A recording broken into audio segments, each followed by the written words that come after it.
Welcome FY students to today's class. Today we'll discuss the graphical representation of complex numbers. Since it is important and convenient to represent the physical quantities, various physical quantities. For example, impedance, current and voltage in AC circuits. Here we will discuss how a complex number can be plotted on a graph. Actually, we considered the graph two-dimensional graph where there are two axes, x-axis and y-axis. We know that a complex number has a real part and imaginary part. While plotting graph of a complex number or while drawing graphical representation of a complex number, the real part is taken along x-axis and imaginary part is taken along y-axis. In this way, the diagram is plotted and it is known as Argand diagram or complex plane, as it is shown in the figure displayed in this slide. Here, a point Q having coordinates x, y is shown on Argand diagram, where OQ is equal to R. Q is supposed to represent a complex number x plus IY.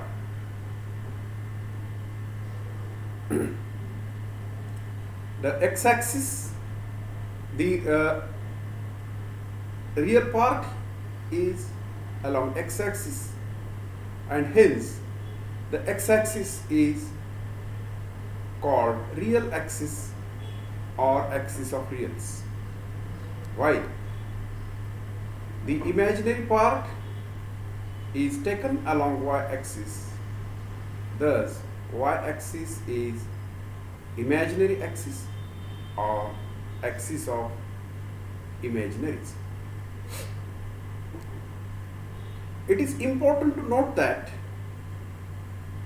point xy on the Argand diagram does not coincide with point yx,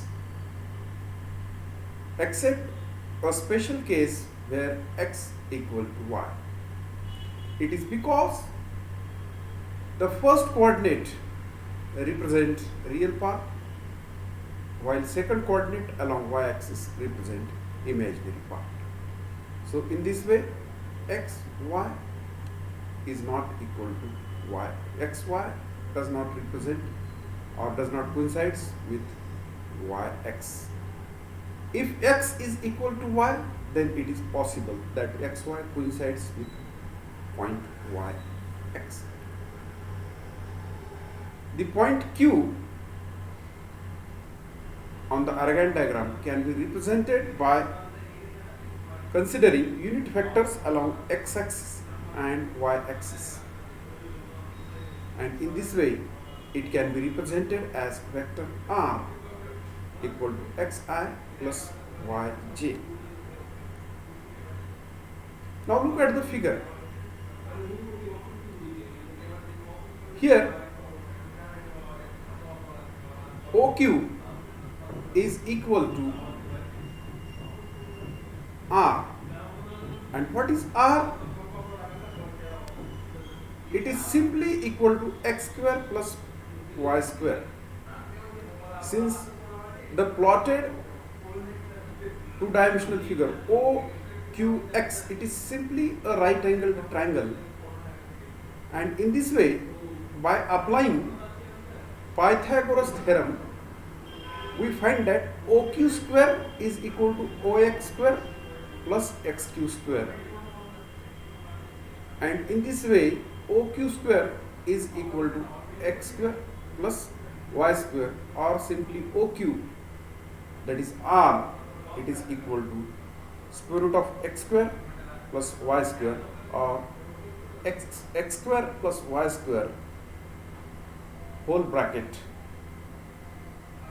power 1 by 2. And we know, if we have a complex number x plus iy, then what is square root of x square plus y square? It is modulus of that complex number. In this way, OQ having value square root of x square plus y square represent modulus of a z, which is represented by a number q, or a point q on the Argand diagram. Here, angle made by OQ with x-axis, that is angle QOX, is equal to theta.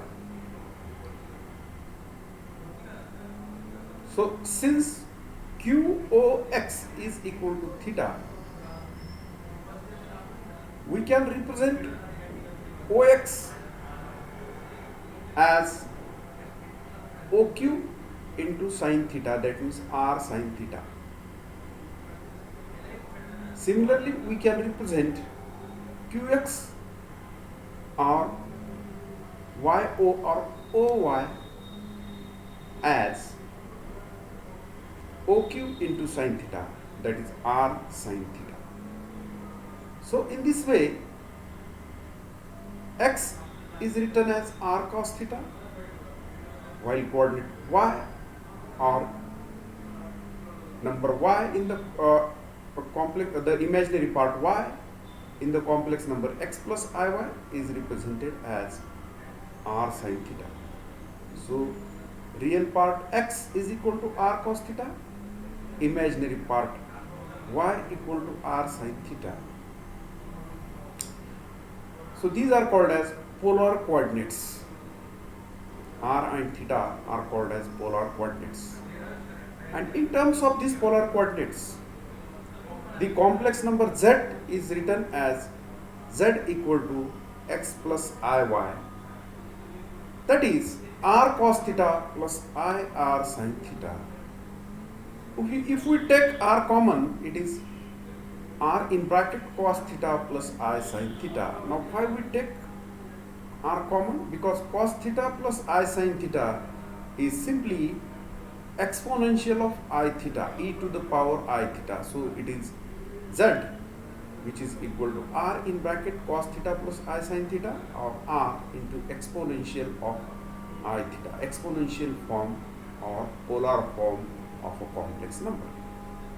So here R is modulus, and as we have proved, it is equal to x square plus y square to the power half, or square root of x square plus y square. It is called as modulus of complex number z. And what is angle theta? From figure, we find that tan theta, it is equal to y upon x. So what is theta? It is equal to tan inverse of y by x. And it is called as argument of z. In this way, on Argand diagram, a point that represents a complex number z, or any complex number, has two parts, that is modulus and argument. Modulus of a number z equal to x plus iy is simply square root of x square plus y square. And if angle subtended by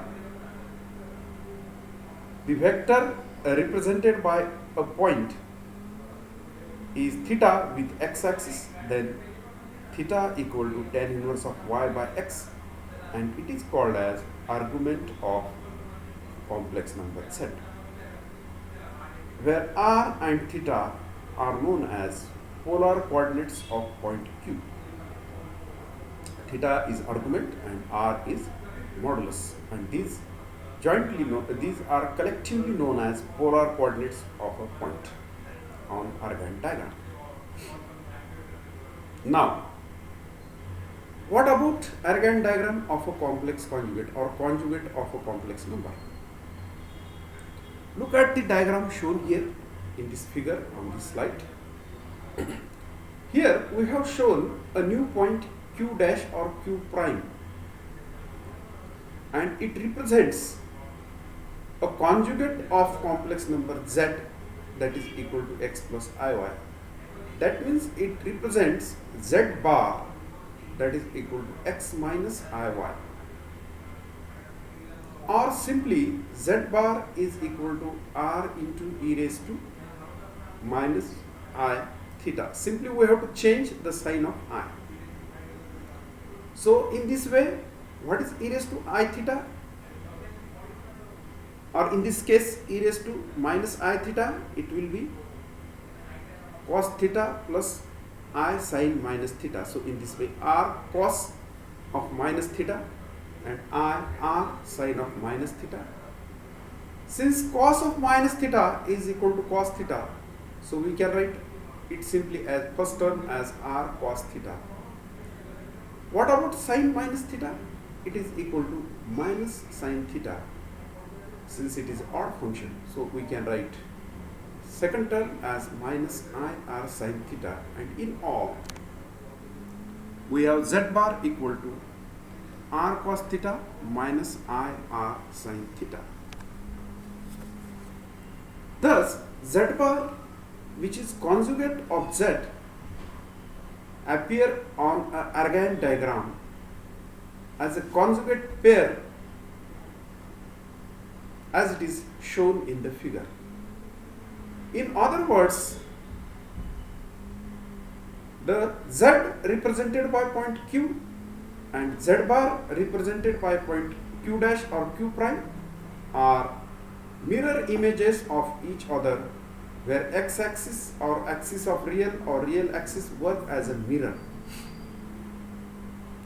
In other words, conjugate of Z is image or reflection of Z, image of Z or reflection of Z in real axis. It is important to note that x coordinates of Q and Q prime are same, but their y coordinates are negatives of each other. So x coordinates of Q and Q prime are same and are, that is polar coordinates, are, and the next polar coordinates, y coordinate, that is theta, is different, okay, and that is negatives. Those are negatives of each other. If those will be x and y, it will be xy for Q and x comma minus y for Q prime. In terms of polar coordinate, Q r theta and Q r minus theta. It is the y coordinates of these two which are negatives of each other, and that's why they are mirror images of each other, where mirror is along axis of reals or a real axis. In polar form, we have discussed the Argand diagrams and diagrams of conjugates of a complex number. Now, what is application and what are applications of Argand diagram? As a first step, we will see the Argand diagrams of different algebraic operations performed on complex numbers. That is Argand diagram of sum, difference, product and quotient or division.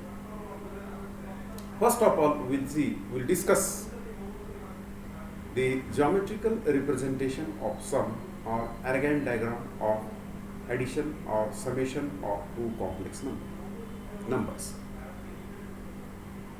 Let Z1 and Z2 be the two complex numbers representing points P and Q on Argand diagram as shown in the figure on this slide. So point P represents Z1 and point Q represents Z2. So in this way, now complete the parallelogram. Let us call it as OPRQ. So this is a parallelogram. This parallelogram has two diagonals, OR and QP, as each parallelogram has. The important property of a parallelogram is that the diagonals of the parallelograms bisects each other at the midpoint, at their midpoints. So where it is the point where the diagonals of parallelogram bisects each other is the midpoint of the diagonals. Okay, so midpoint of QP, which is a diagonal, and midpoint of OR, they are coincident. And here we can find the midpoint of diagonal QP or PQ. And what is it? Since P represents Z1, that is x1, coordinates of P are x1, y1, and Q represents Z2, so coordinates of Z2 are x2, y2. So what is midpoint of PQ? That will be simply x1 plus x2 by 2, y1 plus y2 by 2, and it is one and same the midpoint of diagonal OR. So midpoint of OR has coordinates x1 plus x2 by 2, y1 plus y2 by 2. So what will be coordinates of R? That will be double these coordinates. That means x1 plus x2 and y1 plus y2, which is summation of x1 y1, that is z1, and x2 y2, that is z2. Thus R, which has coordinates x1 plus x2 y1 plus y2, represents the sum on the Argand diagram, that is z1 plus z2. So this is about geometrical representation of sum. Now here a vectorial notation we have to note. We can prove vectorially also the sum z1 plus z2. Now sum z1 plus z2 is represented by a vector OR, which is a diagonal of a parallelogram, and it is simply equal to, look at the diagram again, OR is equal to OP plus PR. Okay, as vector addition permits, it is OR which is equal to OP plus PR. Here OP is Z1. Okay, now what about PR? PR is one and same as OQ. So these are the front lines of parallelogram and these are equal. So we can replace PR with OQ, and now we have OP plus OQ as equal to OR. So OR is equal to OP plus OQ, and OP is Z1 and OQ is Z2. So OR equal to Z1 plus Z2. So in this way, vectorially also we find that R corresponds to sum of complex numbers Z1 and Z2. So this is what Argand diagram of sum or addition of complex number is drawn. Let us discuss the next Argand diagram for the next consequent operation, that is difference. So geometrical representation of difference. Again, we consider two complex numbers z1 x1 comma y1 and z2 equal to x2 comma y2. Now important to note that the points must be represented conveniently on the Argand diagram as shown in this figure on the slide. The point P is now represented along diagonal of a parallelogram, while point Q, which represents Z2, that is x2 comma y2, is represented along one of the side of the parallelogram. So this is just for convenience. Okay, with this, that is with the representation of point P as complex number z1 x1 comma y1 and Q representing z2 x2 comma y2. Let us complete the parallelogram OQPR. Now here you will find that R represents z1 minus z2. That means OR, vector OR is equal to z1 minus z2, or R represents z1 minus z2. How? Let us prove this. We have point P as representing z1, so vector OP is equal to z1. Point Q representing z2, so vector OQ equal to z2. Now if OQ is z2, what about QO? Just the opposite vector. That means it has,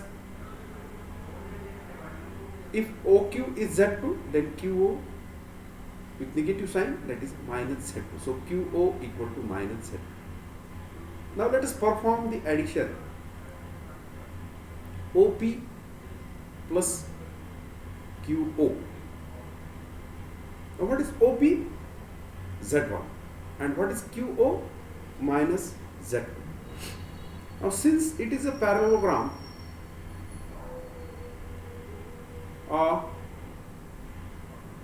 we can write here, okay, we can write here QO plus OP equal to Z1 minus Z2. And what is QO plus OP? It is equal to QP. Okay, vectorially you can, with vectorial addition or addition of vectors, law of addition of vectors, we can write that QO plus OP, it is equal to QP, and as we calculate it, it is equal to Z1 minus Z2. Now what is QP? QP is one and same as equal to OR, since these are the front sides, two front sides of parallelogram, these are equal. So QP is one and same as OR, so we have OR equal to Z1 minus Z2. Thus, point R represents the difference or subtraction Z1 minus Z2. So this is what about geometrical representation of difference. With this, in today's lecture, we discussed Argand diagram. Okay, where Argand diagram of a complex number x plus iy is drawn by taking a real number x along x-axis and image number y along y-axis. It is simply a point which has coordinates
With this, we conclude today's session.